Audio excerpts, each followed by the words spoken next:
In the opening scenes, a man abruptly awakens to a late-night call, startling him from his sleep. The distressing news unfolds. Princess Susanna has been abducted and is being held as a hostage. The captor sends a chilling video to politicians, compelling the princess to convey a demand. The perpetrators insist that Prime Minister Michael Callow comply with a specific condition by precisely 4 o'clock in the afternoon. Failure to meet their demand will result in dire consequences for the hostage. The gravity of the situation dawns on everyone as they realize the authenticity of the video and the legitimacy of the demands. Princess Susanna had indeed been taken while she was visiting a friend. An air of tension fills the room as hesitation grips those present, each reluctant to vocalize the demand explicitly stated in the video. Upon replaying the video, Susanna discloses the shocking demand. At 4 o'clock in the afternoon, the Prime Minister must appear on all British TV channels and engage in a highly unconventional act, making love to a pig live on national television.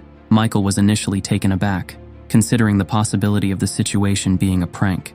However, he swiftly comprehended the gravity of the circumstances and realized it was indeed a serious matter. Intelligence services promptly began compiling a list of potential suspects, aiming to identify those responsible. Despite assurances from politicians that Michael needn't worry, they advised keeping this information confidential from the press.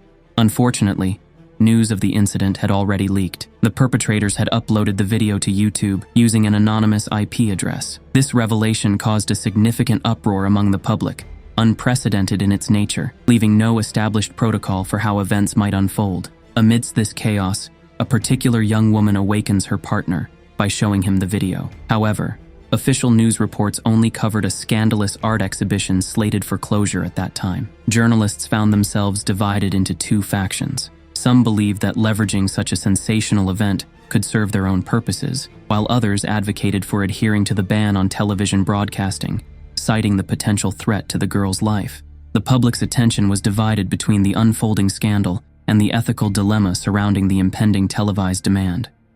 As it became evident that rival TV networks had already aired the news, Martin reluctantly surrendered to the situation. He instructed Malaika to draft an obituary for the princess as a precautionary measure.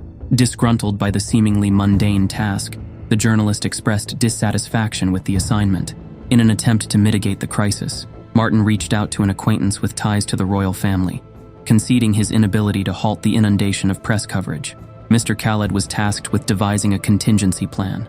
They sought the expertise of a special effects specialist to create a counterfeit video for the terrorists, featuring a stand-in for the Prime Minister. However, the technician, upon learning of the intruder's demands, found the timeline unrealistic for producing the fake video. Despite his skepticism, he was informed that there was no alternative. Official news broadcasts acknowledged the princess's kidnapping but made no mention of the demand involving a pig. Meanwhile, law enforcement intensified efforts, conducting investigations and apprehending potential suspects. The unfolding events generated a significant buzz and captivated public attention, amplifying the gravity and intrigue surrounding the situation. Malaika, eager for updated information, reaches out to an acquaintance with access to current details. However, the contact refuses to divulge any information and abruptly ends the call, leaving her frustrated. Seeking to share the latest developments, the journalist discreetly takes a photo in a bathroom stall to relay information to a colleague in the news. Within media circles, opinions run rampant as individuals discuss their perspectives with reporters. The overwhelming consensus deems the situation as repulsive, predicting dire consequences for the Prime Minister's career should he comply. Meanwhile, Michael's wife encounters disparaging comments beneath the video. Despite Michael's assurances that things won't take a turn for the worst, his wife remains skeptical. She fears that if anything happens to the beloved princess, the blame will inevitably fall on Michael, given the public's profound affection for her. Amidst the chaos, the Queen herself calls from the palace, seeking a personal conversation with Michael. Throughout the day, the public eagerly awaits further details, engaging in spirited discussions about whether the Prime Minister will consent to the demands for the sake of the princess.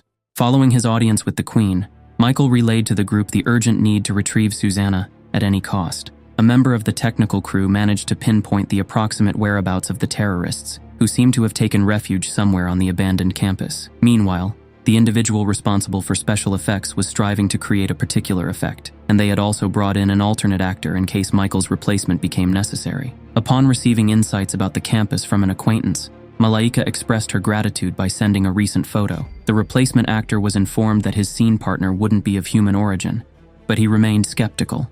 Simultaneously, the team preparing to infiltrate the campus was gearing up for the operation. Michael was briefed about the findings from public opinion surveys. The statistics revealed that most people empathized with the Prime Minister and held disdain for the kidnapper. An unmarked parcel arrived at the journalist headquarters, containing a USB drive and what seemed to be the princess's finger. Based on the video recording, the intruders suspected that politicians planned to replace the Prime Minister with the actor.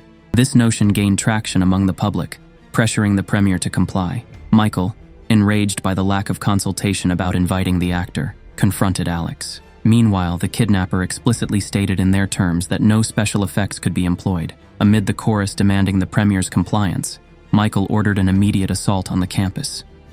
Sneaking in, Malaika secretly contacted Martin, the journalist, aiming to produce a sensational video. However, the campus building was devoid of terrorists, only containing a mannequin. The intruders had uploaded the video through a proxy server. Upon detecting movement nearby, the commandos pursued the target. In the chaos, Malaika was wounded in the leg. With time dwindling, it was nearing 4 o'clock. Though reluctant, Michael hesitated, while Alex argued that the Premier had no alternative. If the princess perished, public forgiveness would be impossible. The Queen herself, along with the political party, urged him to comply, warning of potential repercussions for his family. The populace glued themselves to their TV screens for updates, but White's attempts to reach Michael were futile as the calls kept dropping. Alex sought to reassure the Premier, promising legislation to prohibit the distribution of the video. Now, not just within Great Britain but globally, the situation garnered intense attention. After confirming the sedation of the pig, Alex instructed Michael to step out of the car. The streets lay deserted as the world tuned into the live broadcast. Mike received specialized medication to ease the task, while Alex reiterated precise instructions to be adhered to meticulously. It was time to enter the studio, where only the cameraman and the ammunition awaited. The pig remained calm, focused on its meal, as Michael attempted to gather his composure. Individuals wagered on whether the Prime Minister would proceed. Addressing the public briefly, Michael stepped toward the animal, captivating the audience. Some turned away in revulsion. Eventually, the Prime Minister followed through. Meanwhile, the princess traversed the desolate bridge, succumbing to unconsciousness due to sedation. Sympathy swelled among many for the Premier. Concurrently, the artist, missing a finger, passed away voluntarily. A stroke of luck emerged as passers-by stumbled upon the unconscious princess. As the ordeal concluded, Michael felt queasy, while Alex received a call informing her of the princess's rescue. Surprisingly, cameras had captured her at 4:30, half an hour before the broadcast, but it went unnoticed as everyone remained fixated on their screens. Alex swiftly ordered the removal of this information from the report, emphasizing the need for secrecy, especially from the Prime Minister. Upon receiving the uplifting news of Susanna's safety, Michael was overwhelmed with tears, ignoring his wife's attempts to reach him. Over the next year publicly, Michael and his wife appeared harmonious. The identity of the intruder, Carlton Bloom, eventually surfaced, yet this event didn't tarnish the Prime Minister's career. Instead, his approval rating soared. However, behind closed doors, the reality was shrouded in mystery. Regrettably, Michael's wife never reconciled with the situation and has since maintained silence, refraining from speaking to Michael to this day.